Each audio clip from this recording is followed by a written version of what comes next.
पैसे की शुरुआत कैसे हुई? दोस्तों, जीवन में पैसा कितना जरूरी है ये शायद मुझे बताने की जरूरत नहीं है। और यहाँ जो लोग ये कहते हैं कि पैसों से खुशियां नहीं खरीदी जा सकती, उन्हें Jeff Bezos, Elon Musk, Bill Gates और मुकेश अंबानी को देखने के बाद सड़क पर जीवन बिताने वाले लोगों पर भी नजर डाल लेनी चाहिए। यकीनन आप पैसे का महत्व समझ जाएंगे। आज के जमाने में बिना पैसे के जीना लगभग नामुमकिन है। जीने के लिए पैसा उतना ही जरूरी है जितना कि हवा, पानी और खाना। यही वजह है कि आज भिखारी से लेकर बिलियनर तक हर कोई पैसे को पाना चाहता है। यह सिर्फ एक कागज का टुकड़ा नहीं है। इस पैसे में इतनी ताकत है कि कभी जंगलों में रहने वाले इंसान आज आसमान की बुलंदियों को छू रहा है। पर इस पैसे की शुरुआत कहाँ से हुई, कब बना, कहाँ बना, कैसे इसने लोगों को अपना गुलाम बना दिया, और सबसे जरूरी पैसा क्या है, व्हाट इज मनी? आज के इस वीडियो में हम इन सभी सवालों के जवाब देने वाले हैं। वीडियो काफी ज्यादा इंटरेस्टिंग होने वाला है, इसलिए आप वीडियो के अंत तक हमारे साथ जरूर बने रहिएगा। दोस्तों, क्या आपने कभी ये जानने की कोशिश की है कि आखिर इस वक्त पूरी दुनिया में कितना पैसा है? मतलब अगर पूरी दुनिया के पैसे को इकट्ठा कर लिया जाए तो ये कितना पैसा होगा? चलिए हम आपको बताते हैं। वो है 36.8 ट्रिलियन डॉलर। लेकिन जरा ध्यान दीजिए, ये सिर्फ वो पैसा है जो नजर आता है। जो नजर नहीं आता वो है 1300 ट्रिलियन डॉलर, यानी कि 1.3 क्वाड्रिलियन डॉलर। अब सवाल ये है कि इतना पैसा आया कहां से, पैसे को किसने बनाया और क्यों बनाया? दोस्तों, इन सभी सवालों के जवाब को जानने के लिए आपको जानना होगा कि आज से 17,000 साल पहले, यानी कि 15,000 BC में, जब दुनिया में पैसे का कोई नाम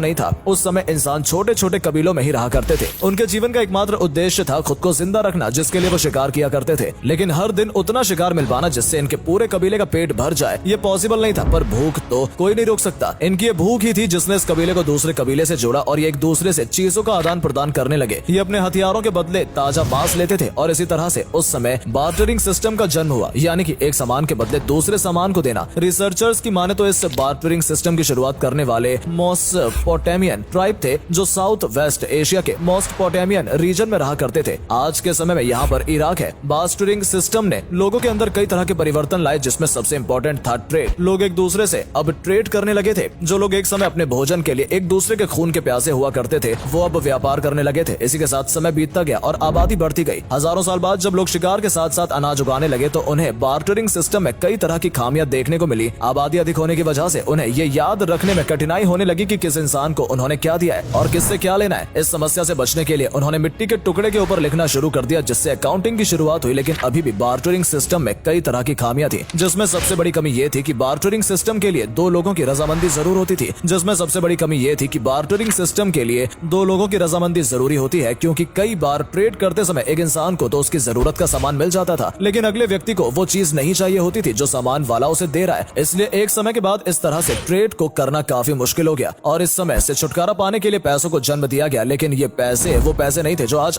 हम इस्तेमाल करते हैं। ये थी कमोडिटी मनी, यानी कि उस समय के इंसानों ने हर चीज को उस पैसे की तरह इस्तेमाल किया जो मूल्यवान थी, जो हर किसी के इस्तेमाल में आ सकती थी। जैसे पालतू जानवर, जिसमें गाय, भैंस, बकरी, गधा शामिल थे। इसके अलावा हथियार जैसे चाकू, कुल्हाड़ी, तीर, तलवार आदि, साथ ही जानवरों की खाल, नमक, मोर के पंख, अल्कोहल। सबसे अंत में इंसानों को भी दासों के रूप में कमोडिटी मनी में शामिल किया गया। कमोडिटी मनी में ट्रेड को आसान तो कर दिया गया, लेकिन इसकी भी एक कमी थी। इसमें हर व्यक्ति अपनी चीज को सामने वाली चीज से अधिक मूल्यवान बताने लगा, जिससे एक बार फिर से ट्रेड करना मुश्किल हो गया। इसलिए अब एक ऐसी चीज की जरूरत थी जो सभी कमोडिटी मनी की चीजों की कीमत तय कर सके, और लोगों की इस जरूरत ने मेटालिक मनी की शुरुआत की। आज से 2600 साल पहले 600 BC में इंस्टेंट ग्रीक में मेटालिक मनी की शुरुआत हुई। वहाँ सोने और चांदी को मिक्स करके कॉइन्स बनाए गए। इन कॉइन्स के ऊपर शेर या बैल के चित्र अंकित होते थे। दोस्तों, इस पर ध्यान दीजिएगा, यह है दुनिया का सबसे पहला सिक्का, द लाइडियन स्टेटर। इस सिक्के के बारे में कहा जाता है कि प्राचीन ग्रीक सिक्के से पहले के हैं। आपकी नॉलेज के लिए बता दें कि दुनिया में सिक्के बनाने की शुरुआत सबसे पहले चीन में 1000 BC में हुई थी। चीन के लोग उस समय पीतल और तांबे के सिक्के बनाते थे, लेकिन दुख की बात यह थी कि इन सिक्कों का लाइडन स्टेटर की तरह प्रसिद्धि नहीं हो पाई। लाइडन स्टेटर के बाद ही दुनिया में सिक्कों की भरमार आई। हर एक राजा और हर एक शासक के अपने नाम के सिक्के निकाले, जिसमें दुनिया का हर एक शासक, हर एक शख्स सिक्कों का इस्तेमाल करने लगा। इन सिक्कों ने ट्रेड में क्रांति ला दी। वैसे देखा जाए तो मेटल मनी भी कमोडिटी मनी का हिस्सा थी। फिर समय आया 500 BC का, जब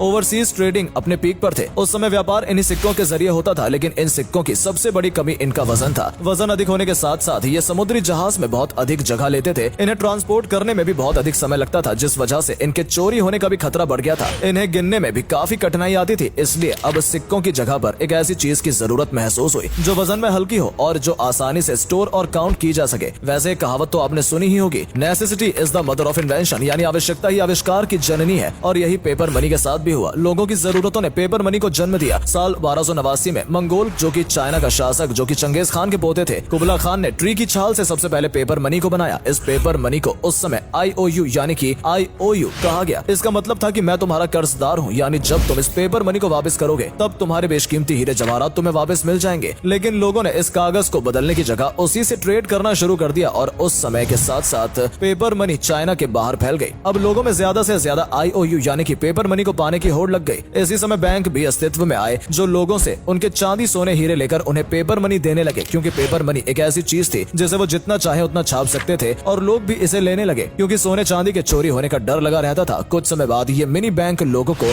IOUs उधार देने लगे, जिससे पूरी दुनिया में पेपर मनी की बारिश होने लगी। पेपर मनी की अधिकता ने महंगाई को जन्म दिया। जो सामान एक IOU में मिलता था वो अब 10 IOU में मिलने लगा। बैंक में उतने सोने के सिक्के नहीं थे जितने की बाहर देश में पेपर मनी मौजूद थे। इस बात की खबर जब लोगों को हुई तो वो अपने सिक्कों को लेने के लिए बैंकों की तरफ दौड़ पड़े, लेकिन बैंक्स ने खुद को दिवालिया घोषित कर दिया। अब लोगों का बैंक्स पर से भरोसा उठ गया। लोगों के पास जो बचे कुछ सिक्के थे वो उसे अपने पास घर पर छुपाकर रखने लगे। पैसे का सर्कुलेशन भी अब पहले से बहुत कम हो गया, जिससे लोगों को भारी मुसीबतों का सामना करना पड़ा। फिर समय आया 1816 का, जब ब्रिटेन ने एक लॉ के तहत ये अनाउंसमेंट किया कि अब उनके पास जितना गोल्ड होगा वो उतने ही पेपर मनी प्रिंट करेंगे, जिससे महंगाई नहीं बढ़ेगी और कर्ज भी एक लिमिट में ही दी जाएगी। इस तरह से ब्रिटेन ने अपने पेपर मनी को गोल्ड के स्टैंडर्ड के मुताबिक कर दिया और कुछ ही समय में ब्रिटेन को देखकर बाकी सारी कंट्रीज ने भी अपने पेपर मनी को गोल्ड स्टैंडर्ड के मुताबिक कर दिया। जिसके बाद साल 1900 में यूनाइटेड स्टेट्स ने भी गोल्ड स्टैंडर्ड को अपना लिया, लेकिन उन्हें नहीं पता था कि इसके आगे जो होने वाला था वो काफी भयानक है। दोस्तों, देश में जब पैसा ज्यादा होता है तो इन्फ्लेशन होता है यानी महंगाई बढ़ती है, लेकिन जब पैसा कम होता है तो डिफ्लेशन होता है जो महंगाई से भी ज्यादा खतरनाक होता है। और साल 1930 में यही हुआ। यूएसए में डिफ्लेशन हो गया और क्योंकि चीजों की कीमत कम होने की वजह से कंपनी इतना पैसा नहीं कमा पा रही थी कि वो अपने एम्प्लॉय को सैलरी दे सके। ऐसी सिचुएशन में लोगों के पास ना ही जॉब था और ना ही पैसा, जिसके बाद इस मुसीबत से बचने के लिए साल 1933 में प्रेसिडेंट फ्रैंकलिन डी रूजवेल्ट ने गोल्ड और डॉलर के कनेक्शन को हमेशा के लिए खत्म कर दिया, जिससे बैंक के पास उनकी फिर से पुरानी ताकत लौट आई और अब वो एक बार फिर से धड़ल्ले से नोट छापने लगे। और फिर कुछ इसी समय बाद इन्फ्लेशन की नौबत आ गई, जिसे कंट्रोल करने के लिए एक बार फिर से अमेरिका ने सेंट्रल बैंक फेड की स्थापना की, जिसका काम ये रेगुलेट करना था कि देश में पैसा ना तो ज्यादा हो और ना ही कम हो, लेकिन वो पैसा IOU जैसे लोग गोल्ड में कन्वर्ट कर सकते थे। अब वो एक कागज का टुकड़ा बनकर रह गया था जिसे फाइट मनी कहा गया। दोस्तों, दुनिया में जितनी भी करेंसी है वो सभी फाइट मनी है। फाइट मनी यानी कि वो करेंसी जिसका कोई आंतरिक मूल्य नहीं है, लेकिन सरकार द्वारा लीगल टेंडर यानी कि कानूनी मुद्रा के रूप में स्वीकार किया गया है। इसलिए ये कागज की करेंसी हमें वो सब कुछ दिलाती है जिसकी हम चाह रखते हैं। तो दोस्तों, आज के वीडियो में फिलहाल इतना ही। उम्मीद है आपको काफी कुछ जानने को और समझने को मिला होगा। दोस्तों, इस तरह के और भी टॉपिक आपको हिस्ट्री पर चाहिए तो नीचे कमेंट करके जरूर बताइए। और अगर आपको कुछ नया सीखने को मिला हो तो वीडियो को लाइक और शेयर करना बिल्कुल ना भूलें। धन्यवाद।